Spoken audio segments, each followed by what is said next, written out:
hella red flag. She starts doing an audio diary. Basically doing like, dear diary, this man ain't shit, but I'm still with him. Marietta, absolutely gorgeous. It was gorgeous. I want to say that the house was about $700,000. I really like the house. Where are these houses? Living there. Where? Why? Why are there so many $700,000 houses that are bigger than mine? What the fuck? And they're all so gorgeous. See myself cooking there. And so subsequently, my ex-husband put in an all-cash offer on that house. I watched him put an all-cash offer in on the house. Yeah, he's done this before. Our real estate agent, Scott, called us about 24 hours later. And he said, the sellers love your offer. The offer was an all-cash, full asking price offer. $700,000.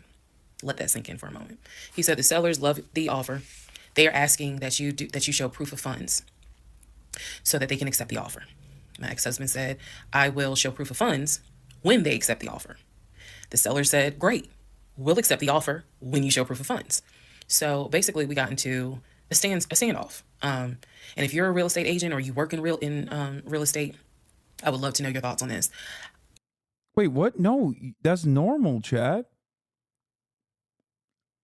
It's not a standoff. That's just normal procedure. You absolutely, no, you do show proof of funds. What do you mean? That's like, hello? Why am I having this conversation? Why am I having this conversation with people who are fucking 20 years old and living with their parents? Oh my God. Yes. I had asked people in my personal life, like, have you ever heard of this before? And I've had plenty of people who said, I side with the ex-husband. I would not show my bank statements until they accepted the offer. And then I had other people who were like, I wouldn't accept an all-cash offer unless I verified that the... Bro, by the way, this isn't even for buying a house. Like in like Los Angeles or even in New York, for example, if you even have to rent a fucking house, you half the time have to show proof of funds and shit like that. Person can pay.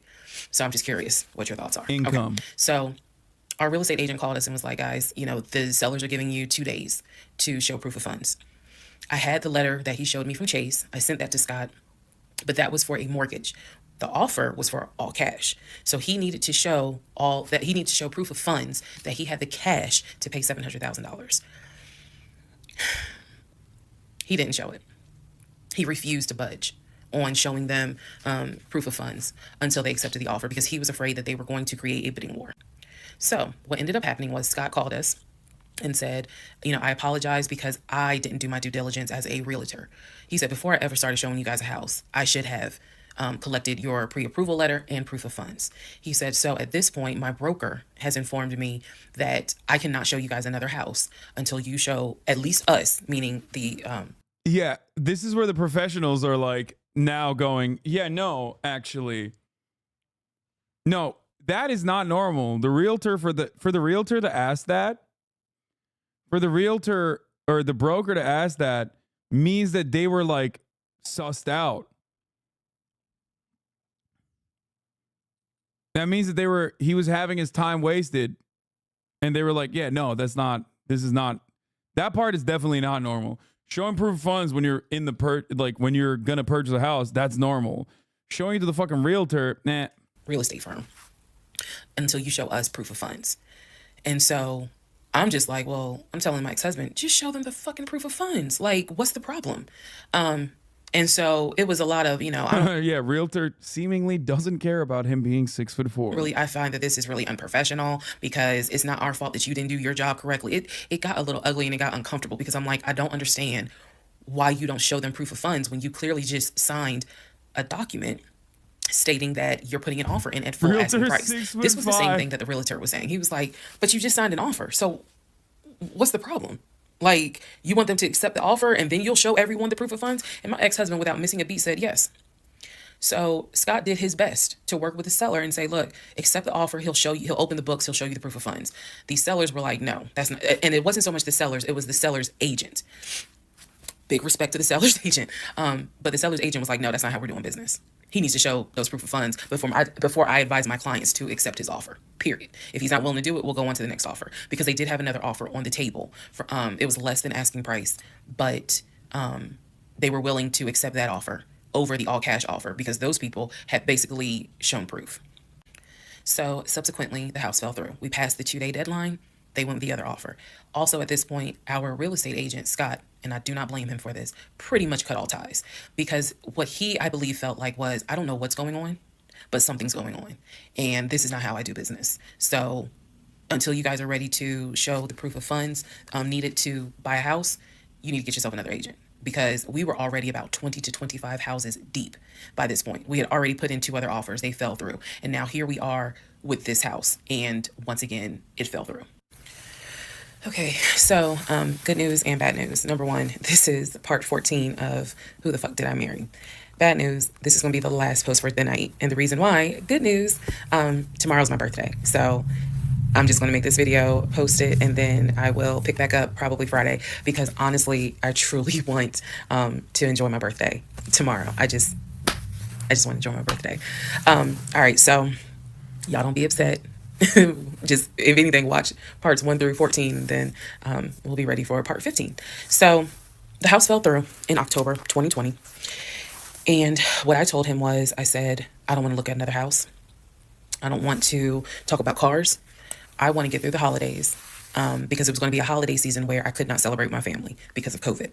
So I said, I just want to get through the holidays. I want to get through the end of the year, and we'll revisit stuff in January.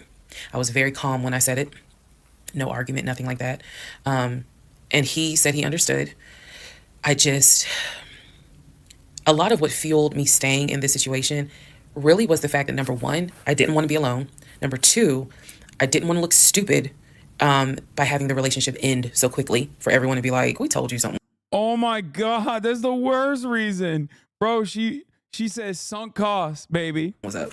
And number three, I was ready to get married. And that ready to get married fueled a lot of stuff.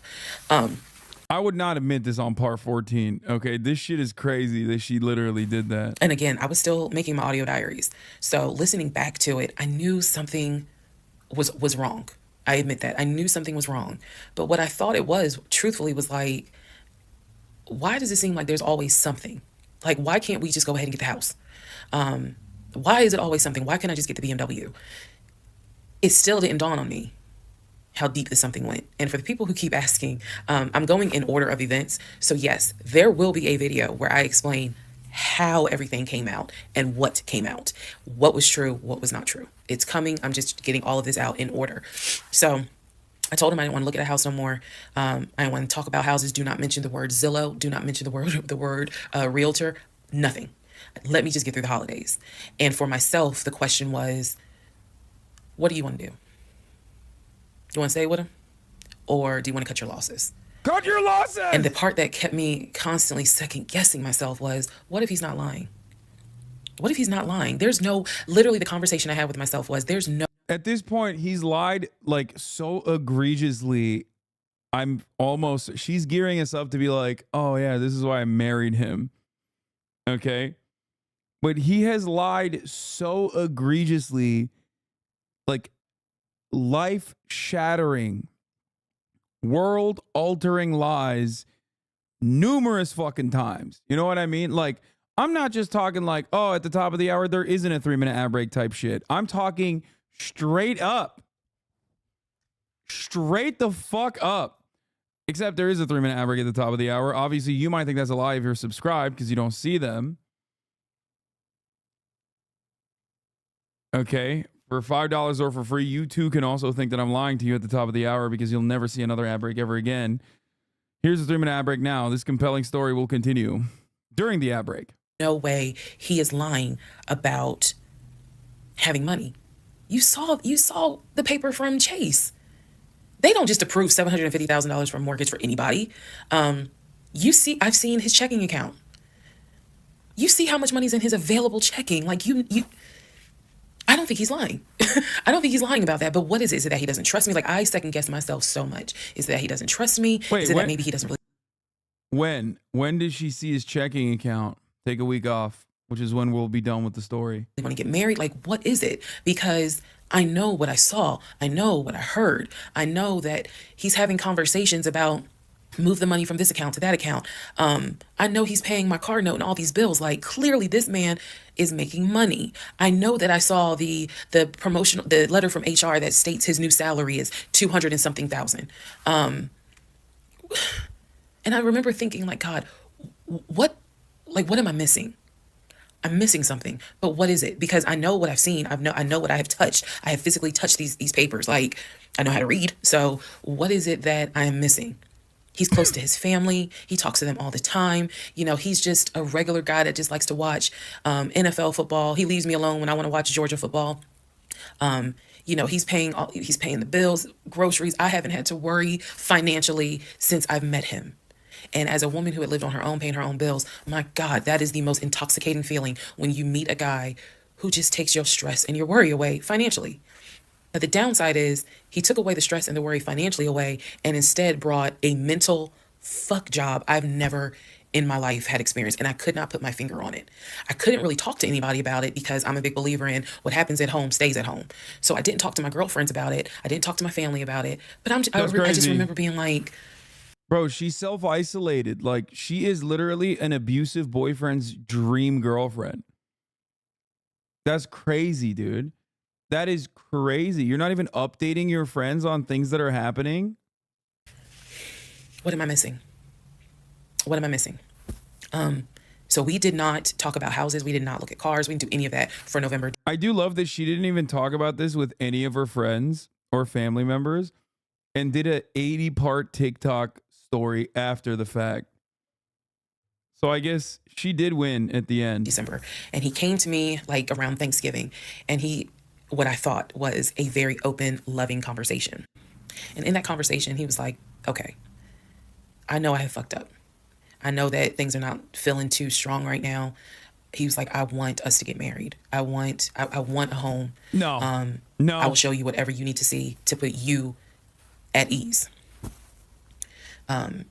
He was very like contrite. He was very just like, what do I need to do to put your mind at ease so that you know I'm in this and that I want this and that I love you and I want you to be my wife. So I was like, show me your accounts. He showed me his checking. He showed me one of his savings. He showed me a Chase savings. He did not show me the offshore. And he did not show me the US Bank. So he showed me those two accounts, checking and Chase savings. So I knew that there was money. What I saw in those accounts, there was money. How much? I told him, I was like, how much money? If we're going to buy a house, I want it to be through the mortgage on Chase. I don't want to deal with this proof of funds shit no more. I said, I do not want to look at another house until the beginning of the new year. He said, okay.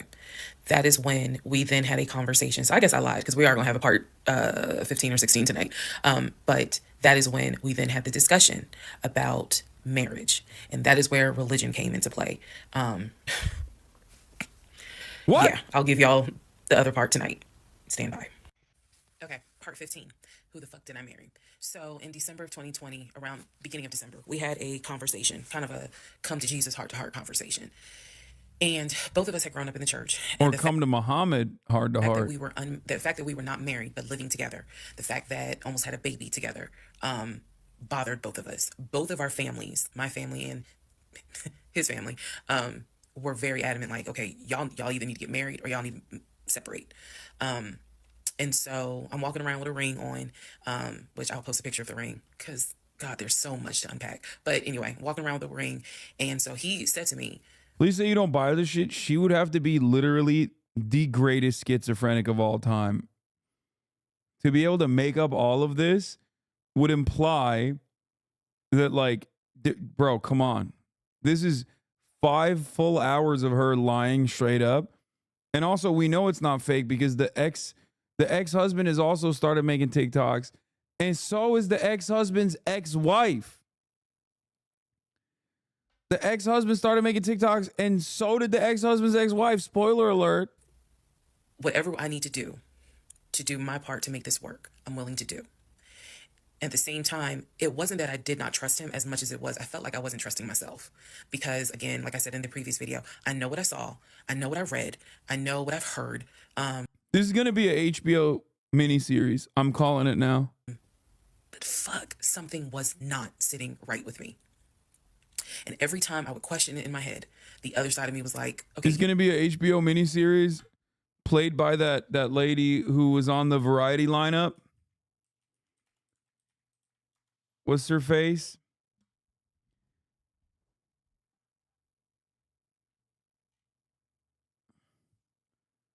You know what I'm talking about? The one that's like, no, not Quinta Brunson. No. I think it might be.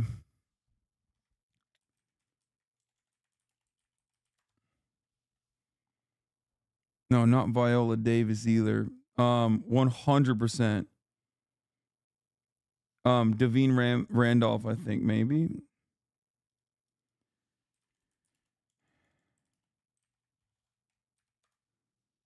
Yeah, exactly.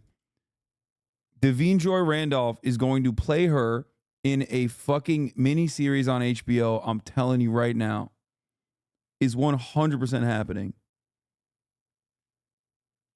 Like, it's way too fucking viral and it's way too compelling of a story. You know he ain't lying about the money because you saw it. No, not Lifetime. Girl, are you that? Like, I remember saying to myself, are you that jaded that you don't even know what it's like to have a decent man? Yes, I really had the audacity to have that thought. So we agreed at the beginning of December, like, we wanted to be together. I believe I loved him. I believe he loved me. So the decision was made that we were going to get married. It's still COVID, so we had to follow certain protocol. So we filed our marriage license in Fayette County, Georgia, because you could not get an appointment in Clayton County to save your life. So we filed the marriage license in Fayette County. On our marriage license, it asked the number of previous marriages. He said 1, I had 0. It asked for our social security numbers. He put his social security number down. Coleman Domingo as the husband? No shot. I mentally wrote down his social security number. And I did a background check.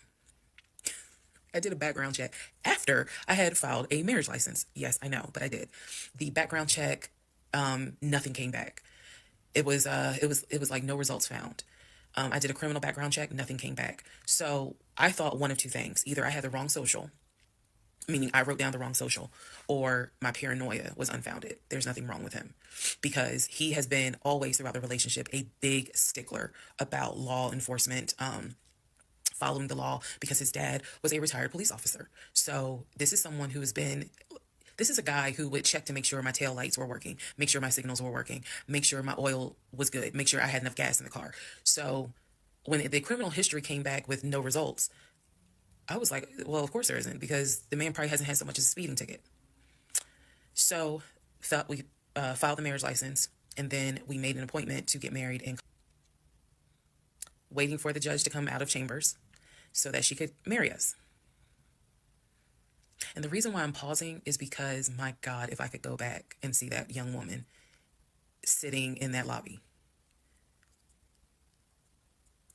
Wow. I know we can't go back in time, but damn, if I could go back in time, I would. Immediately, I didn't tell anyone I was getting married because I was afraid that we had tried before in September and something came up. So I didn't want to tell anyone. I didn't want to get anyone's hopes up. I didn't want to get my hopes up. I know that's no, bad. This is not in the 90s. This is 2020. Said I would be honest, even if it's ugly.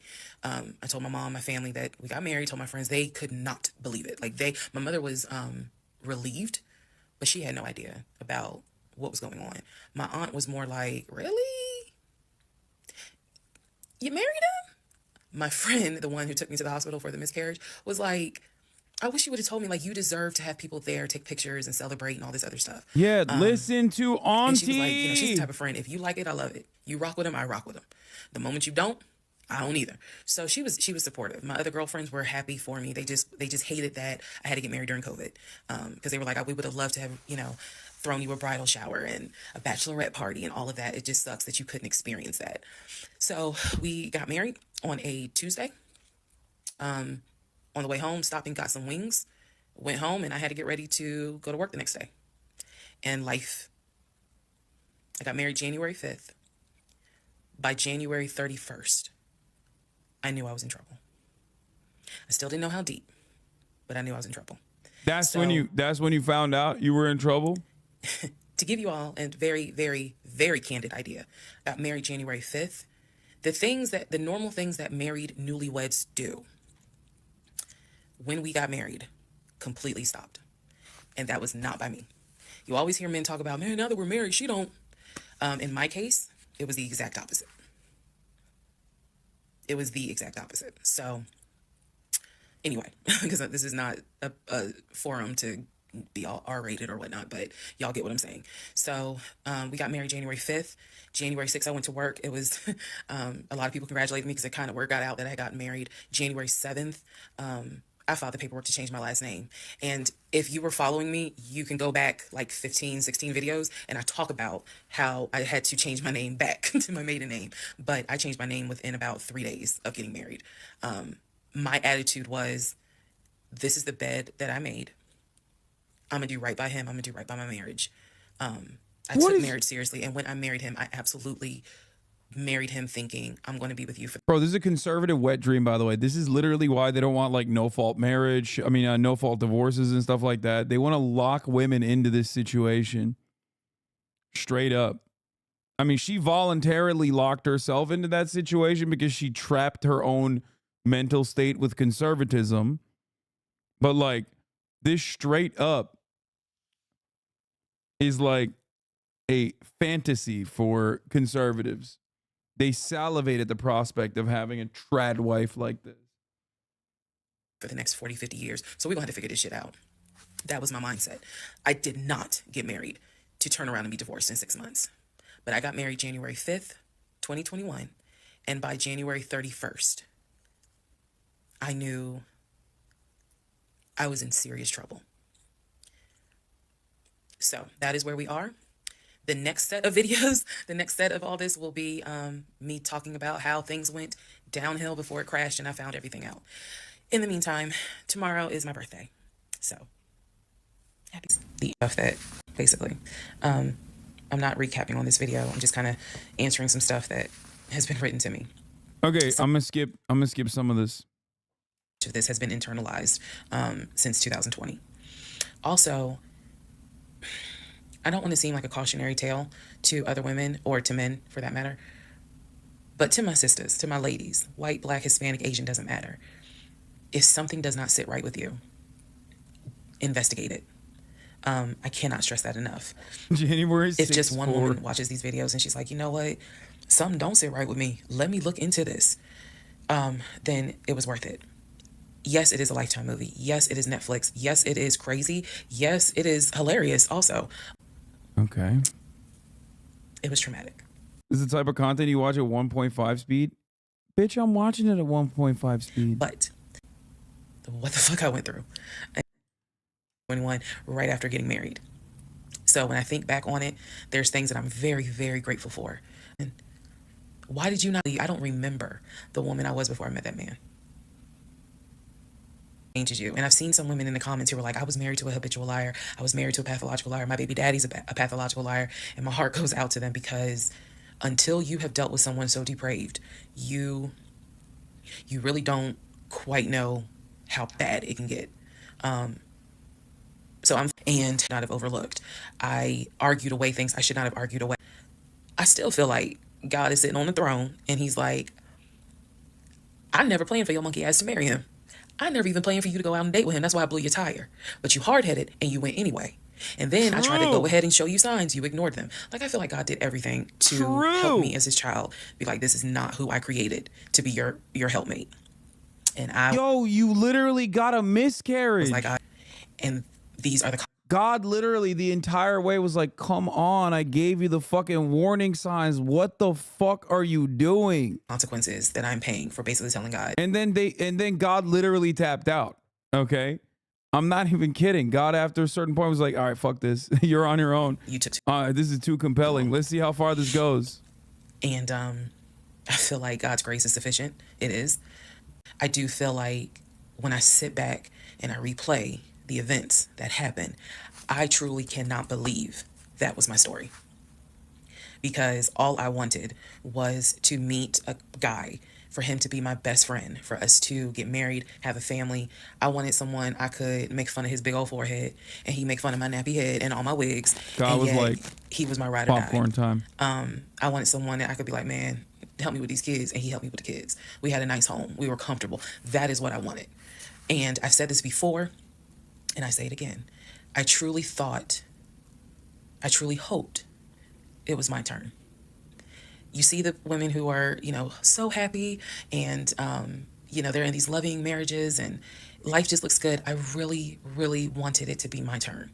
And so I excused away a lot of stuff that I hope Told the you, she next was just woman who sees desperate. this Like, it's not does just that he's excuse. 6'4". Like, Because we I don't joke wish this about on that, but she's anybody. also very I desperate. don't wish this on anyone, to feel the way I felt the moment I discovered the whole truth.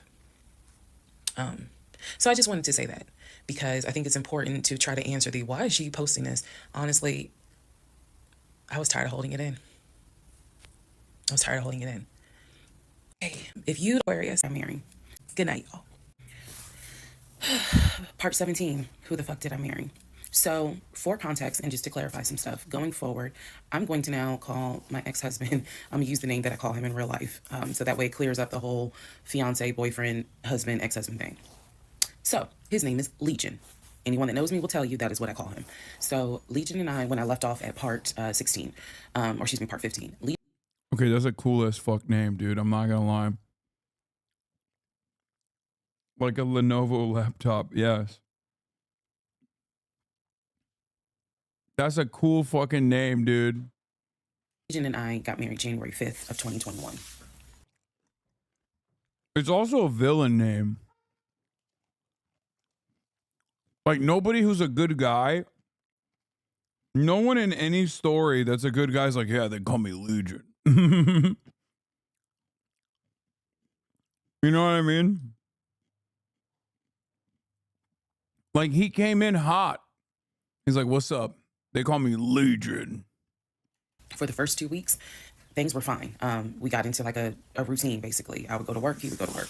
He was still leaving the house at around 6:15 every morning. He was still on the phone with his brother, the one that lived in Philly, every morning. That was their time to talk. From what I was told, the brother got off work. I guess he must have worked the third shift.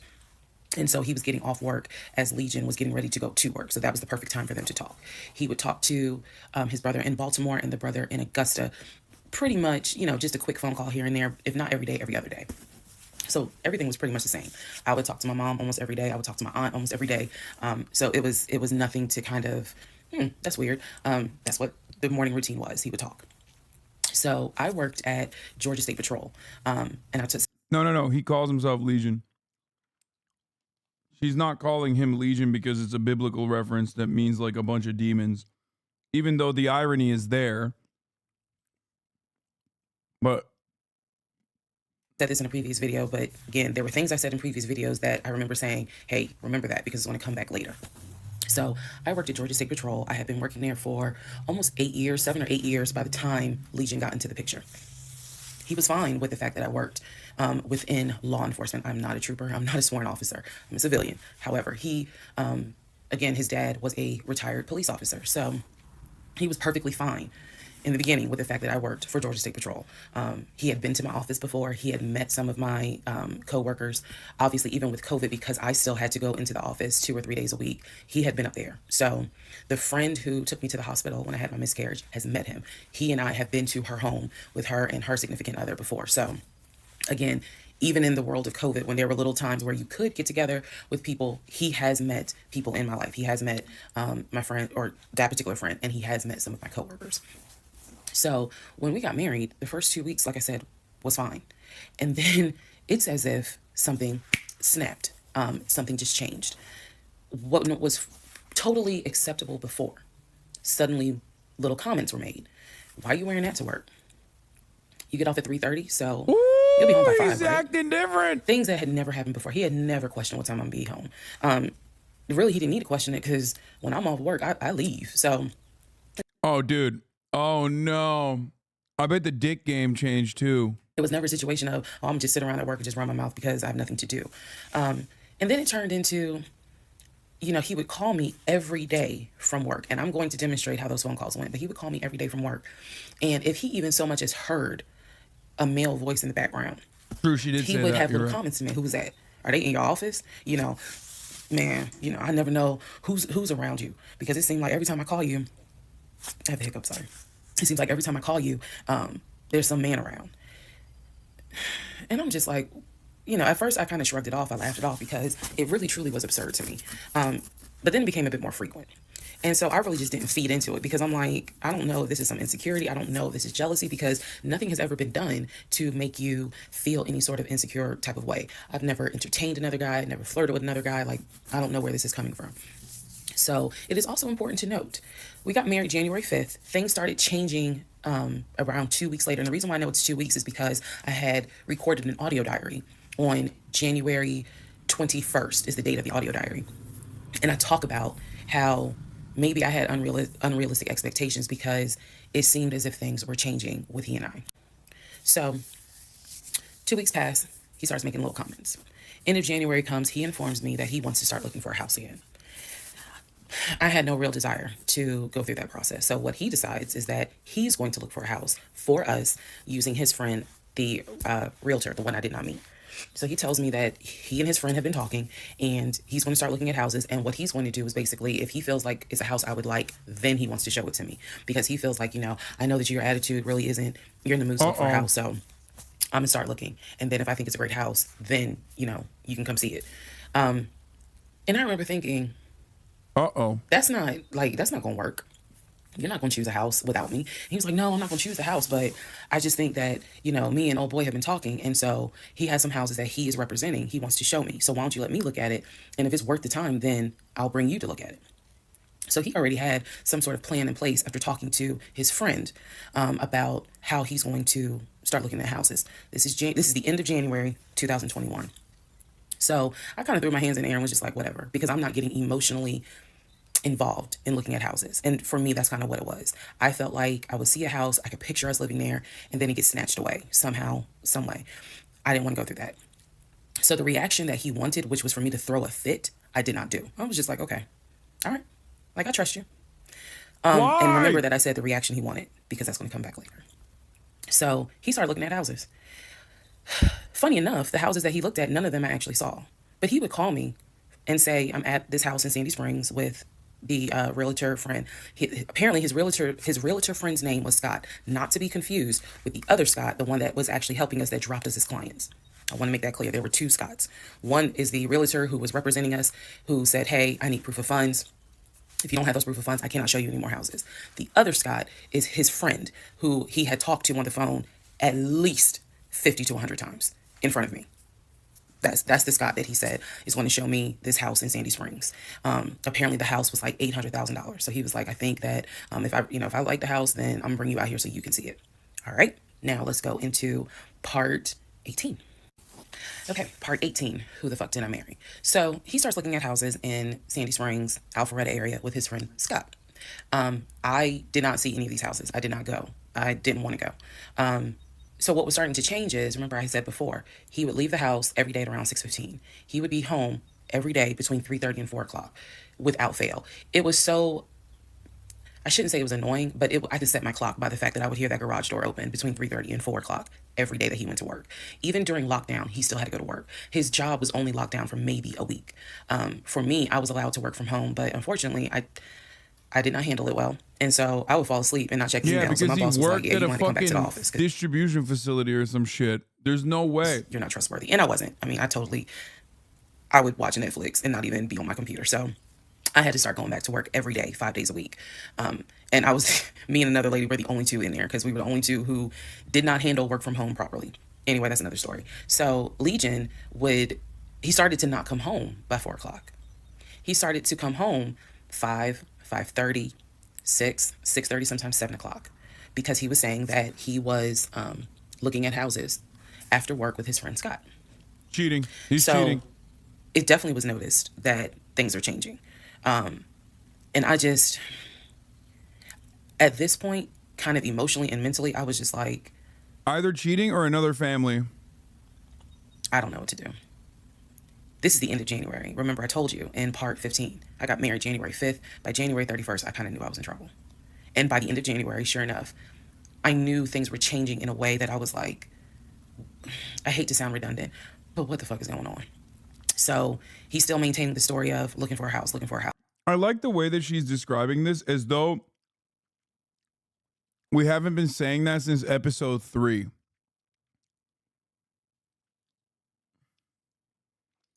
Like, no, we don't think it's weird that you're just, we don't think it's weird that you're finally starting to come to terms with the fact that it's weird, the situation's weird. We're coming to terms with the fact that it's weird because it's taken this far. It went this far until you were like, damn, shit is kind of fucked up. House. I had already let him know my lease is up in August. When my lease is up in August, I am moving to Cobb County.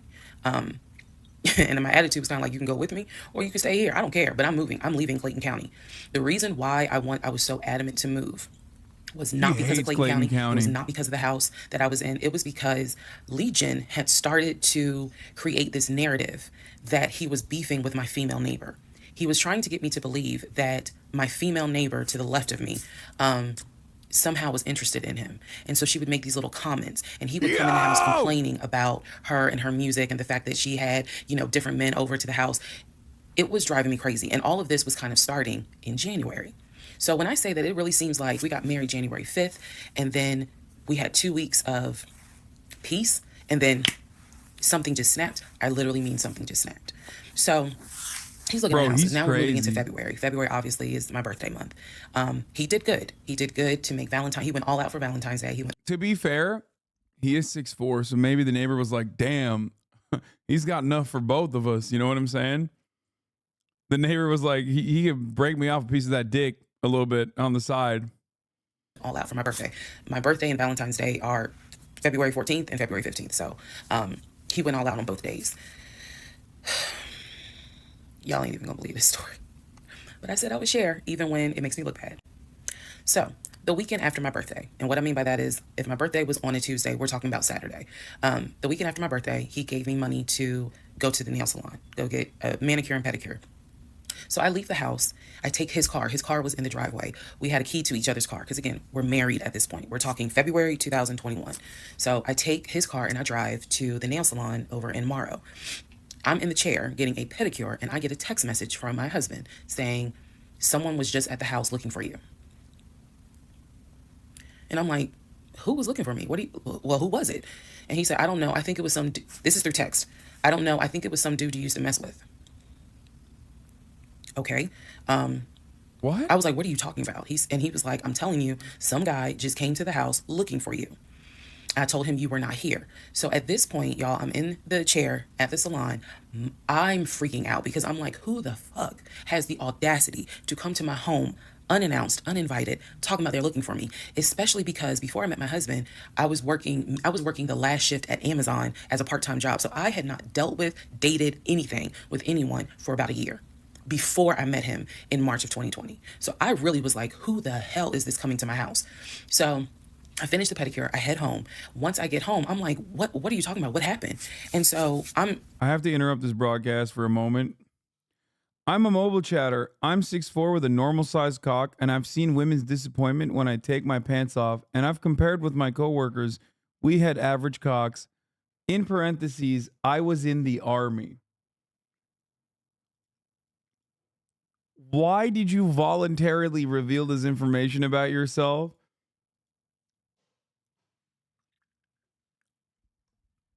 Thank you so much. Thank you so much for bringing this up.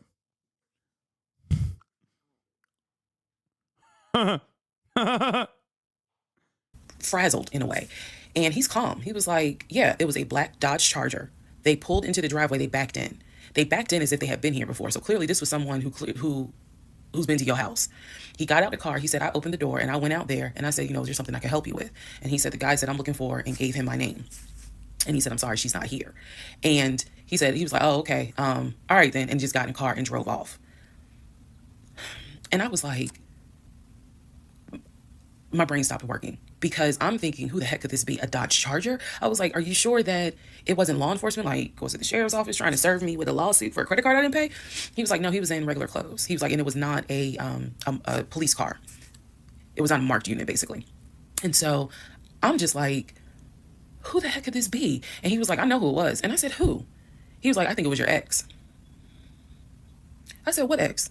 He was like, the one that you had dated for 2 years. Remember back in like part 3, part 4, I told y'all, he told me about his ex. I told him about mine. I thought we were being honest with each other. So now, fast forward to February 2021, and he's telling me, yeah, I think it was the ex that you had been dealing with for those 2 years before you met me. I said, so you think that he showed up to the house uninvited after 2 years? And he was like, well, whoever it was clearly was comfortable backing into our driveway, getting out the car, and was like, I'm here to see, and gave him my name. I feel like he's looking for an out, right? And so he was like, she's not here. Is there something I can help you with? And the guy was like, no, it's cool. And then just got in a car and drove off. So, again, brain is like, who could this be? So then Legion says to me, you know what? The way that you reacting to this is real suspect. And I'm like, what are you talking about? He was like, you over here freaking out. I told you I took care of it. I told you it was fine. And you over here freaking out, which makes me wonder, what have you been up to? Now, let's go to part 19. Okay, part 18. Who the fuck did I marry? So he says 19. To me, the way you're acting is real suspect because I told you it was fine. I took care of it. He was like, I ain't even worried about it. He was like, obviously, that nigga didn't know that you now married, that you've moved on. And so now he knows it. But for me, it was the fact that I don't do pop-ups.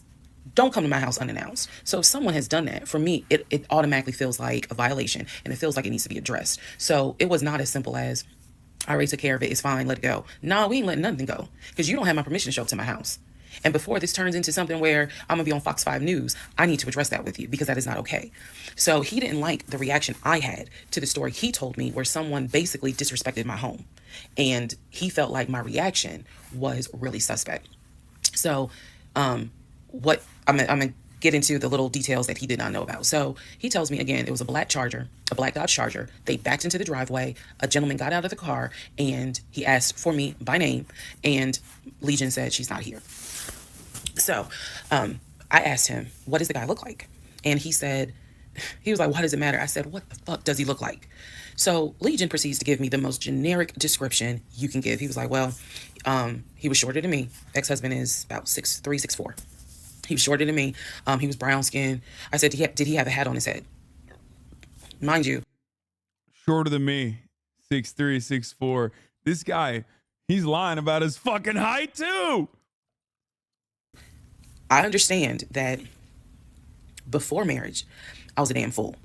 Understand that. But every woman has that moment where you only gonna fool her but for so long. And eventually puzzles start coming together. For me, I felt like moving into marriage, certain things started coming together. So I said to him, did he have a hat on his head? He was like, no, he didn't wear a hat. So in my mind, I am mentally going down a list of every possible man it could be. And it was only like 4 men. I had been in that house about 3 or 4 years at this point. So I knew all of the people, and I'm talking about from maintenance down to ex-boyfriends. It was a total of like 4 men. So when he said that it was a black Charger, I immediately was like, okay, I know that crosses out one. He said he was shorter than him. All of them were shorter than him. I said, did he have a hat on his head? He said, no, that crossed out one because one in particular was a maintenance guy who always wore a hat on his head because he had like a bruise or something and he was just self-conscious about it. So he always wore a hat. That leaves 2. So I said, was he muscular or was he skinny? So Legion's getting all frustrated. I said, just answer the question. He was like, well, he was kind of in between. And I said, okay, he was in between. I said, so was he light skinned or was he dark skinned? He was like, I told you he was brown skinned. I said, was he my complexion? He said, no, he was brown skinned. That eliminates one. So now there's one left. And yes, the one left would have been the ex that I had dated for 2 years. And so he was like, I know it was your ex. I know it was your ex. And I was like, that don't make no sense because the ex that in my mind, I'm saying this, the ex that I had dated, he and I had no contact with each other. And he was not the type to just pop up at your house. That ain't his style. Not to mention, and I ain't tell Legion this, that man would not be caught dead driving a Dodge Charger. He hated Chargers because he drove it as a patrol car. So I didn't say anything. I just was like, that's weird. So what Legion didn't know is that at the time I had a security system. So I had a security system where anytime the front door, the garage door, or the back door was open, basically any entry point, anytime it was open or closed, it would send me a text message notification. So when he's telling me all this, I'm looking at my phone and I see a notification where the front door was opened and it was shut all within the same minute. So, for example, if it says front door open at 1 p.m., he's cheating, he's cheating, he's cheating, he's cheating, he's cheating. Front door closed at 1 p.m. So whatever he did was within those 60 seconds. He's telling me the story of the guy got out the car. He opened the door. He went out there. Can I help you? And the guy said, I'm looking for, and Legion said, no, she's not here. And so he said the guy kind of was like, okay. And he was like, all right, thank you. And got in the car and drove off. Legion has also told me that he watched him drive out of the neighborhood, which means because of the way the house was set up, the townhouse, he would have still been outside watching this. I could be wrong, but something in me was like, that would take more than 60 seconds. So for the door to have been open and shut within the same 60 seconds, I was like,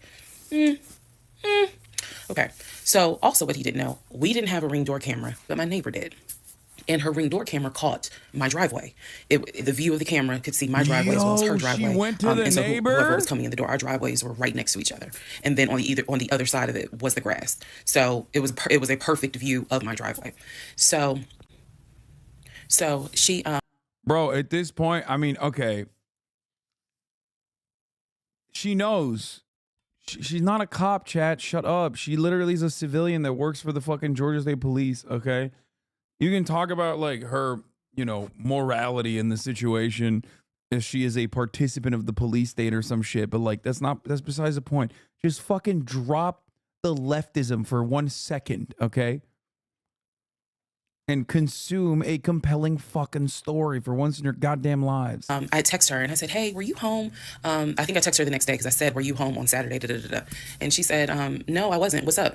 Everything good? And I said, can you look at your security system and see if there was a car that came to my house at such and such time? And I know I did not tell her the reason I was asking, but I was like, is there any way that your security camera caught if someone came to my house at this time on Saturday?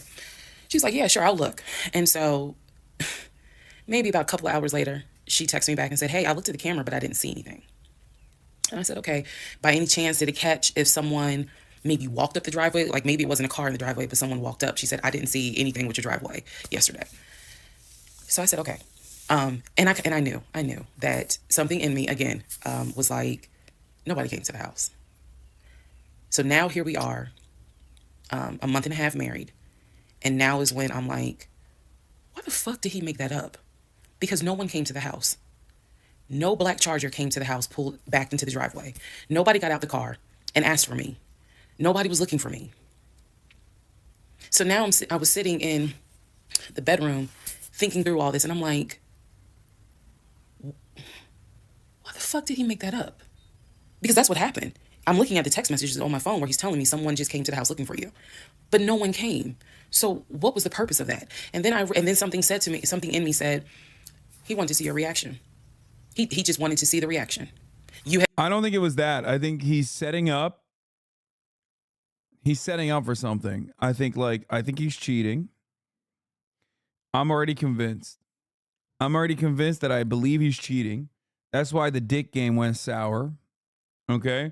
And he's like designing this so that he could be like, you're at fault. You're had cheating been too calm. too. And so he wanted to see a reaction. So this man gaslit me like I was Georgia Natural Gas just to get a reaction. Welcome, Natural. Ladies and gentlemen, to part 20 of Who the Fuck Did I Marry? Damn, she's starting to get All angrier. Right, part 20 of Who the Fuck Did I Marry? So after the black Dodge Charger incident, things were quiet. Legion was fine. Legion slept just fine. Me, that shit played over in my head for days and days and days. On one hand, I was like, I know nobody came. My head knew nobody came to the house. My heart was like, but maybe he didn't make it up. Stop! So the head and the heart. No! Stop listening to your heart, lady. Stop, not the heart. Bro, I swear to God. God needed to smite this man Legion for her to get free. We're absolutely playing a tug of war because, again, I really couldn't fathom that he was making it up. But nevertheless, I filed it in the back of my mind in my little filing cabinet. Bro, how can you? No, you didn't file shit. You saw direct evidence of him lying yet again. Bro, we're a couple months into this story at this point, and she's still acting a fucking fool like she did originally when she first found out that the whole The whole situation with the first house that she was supposed to buy was a fucking lie. Post-marriage, she's supposed to not be as desperate at this point. It's been a year. Not even a couple months, sorry. Let me tell you something. It's been 1 year. 1 year ago, she very quickly found out in a couple months that he was like, oh, I'm going to buy a house. And then literally fucking found evidence that he was lying. Found evidence that he was lying. You know that early dick game must have been so wild? Oh, 100%. 100%. There's no other rhyme or reason to this behavior. There's just, it makes no goddamn sense. My mental filing cabinet. So a few weeks later, we go out to eat at this restaurant in Atlanta. It's a burger place, and I'm going to do my best by the time I post this to put the name of the burger place on the screen. So we go to the burger place, eat dinner. Everything was fine. As we are leaving, he says to me, did I ever show you where my grandmother's buried? This is the grandmother that passed away from COVID in 2020. Oh my God. God. I said, no. I was like, we haven't been over here. And so he was like, let me show you. So he drives us to the cemetery, which is half of this shit, it makes no sense too, because it's like there's no rhyme or reason for him to like fake having a grandma that died to COVID. It's not far from the restaurant. He drives us to the cemetery, goes around and around, and then it comes to like a little hill in the cemetery. And he was like, you see the headstone. The headstone had like the family name on it. And it did not have, for example, John David Doe. It just had Doe. Okay, so there were no dates on it. So it reminded me of just a headstone where it was probably multiple family members buried underneath it. That's what it reminded me of. And so he was like, my grandfather and my grandmother are buried there. I do recall him telling me when the grandmother died in 2020 that she wanted to be buried next to his grandfather. And so we're sitting in the car because we can see the headstone like on top of the hill from the car. And he tells me that is where his grandmother and grandfather are buried. That the family was able to get her, her wishes were to be buried next to the grandfather. Okay. So as we are leaving, we take a different route home. So we get on the highway. If you're from Atlanta, you'll know what I'm talking about. We get on I-75 North. And we're just driving around, to be honest with you. But we're taking the scenic route. We get on I-75 North because the reason why I remember is because when you're on I-75. Bro, that is straight demonic to find someone who has your last name and to go to their random family's fucking grave to be like, that's my grandma and grandpa right there. And it's just a whole ass different family. And it's like, it's also not worth. He's crazy. This is crazy. 5 North, going towards Atlantic Station. On the right-hand side, you will see the Varsity. You'll see all these tall skyscraper buildings. One of the buildings has the letters NCR on the building. As we're coming up towards the building, he says to me, do you see the NCR building? I said, yeah. He said, the building behind it, my job bought that building. That's where we're going to have, we're setting up operations. And I was like, why the hell would y'all buy a condiment company in downtown Atlanta? He was like, no, we're not doing production there. It's just going to be offices. And that's where we're going to handle like the business portion. The production. He's like, bro, you don't understand. This condiment business is booming right now. Okay. He's like, dude, these are such funny lies. Okay. It's like the condiment business that I'm the vice president, the regional manager at is booming. Okay. Is still being done in Gwinnett County out in Duluth. And so people I was like, love the mayo. Oh, okay. He was like, that's where I keep the company car. So I was like, the company car? I said, aren't you supposed to be bringing the company car home? And he was like, I don't want to bring the company car home because it's Clayton County and it's a $90,000 car. And I don't want no problems. So he's telling me that he keeps the company car at the building downtown Atlanta that's behind the NCR building. I barely could see what building he's talking about, but he was like, it's the building right behind it. And so he's telling me that that's where his office is. So I said to him, take me to your office. I know it's a Saturday, but shit, you wanted the VPs, right? So take me to your office. No, I had not been to his office simply because, again, COVID. So I was like, take me to your office. And he was like, I can. He was like, that's no problem. So do I have the other phone? I do. So y'all are in luck. So bro, I really, really, really appreciate his dedication to the bit. Like that time when he fake took her on a journey to go towards his fake sister. Oh my God. This is the most invested I've ever been in a fucking React video, by the way. I just want to say, like he was like, oh yeah, of course we'll go to my sister's barbecue. Like we'll go link up with her. And it's like, it makes no sense, but he invests in the bits that he invents. Okay. Like, he's like, oh, this is a building that my business bought. Like, the condiment business is booming. Everybody loves mayonnaise. And then he's just like, yeah, I'll take you there. What the fuck are you doing? You don't even need to make these lies, I don't think. Maybe reenact how this goes. So he gets off the exit and starts driving towards the NCR building. While he's driving towards the NCR building, he always has kept his phone in his left pocket. This is my left hand. So he pulls his phone out and he starts calling. He tells me he's calling Willie. Willie is supposed to be the head of security. So he's saying, let me call Willie real quick to make sure that the building's open. So he proceeds, this is another phone, but he proceeds to go ahead and call Willie. We're still driving, by the way. We're still driving. I'm on the phone, scrolling through Facebook, trying to figure out some random shit. But he's driving with the phone up to it. So driving with the phone, next thing I hear, hey, Willie, it's Legion. Hey, how's it going? I'm good. Hey, is the building open?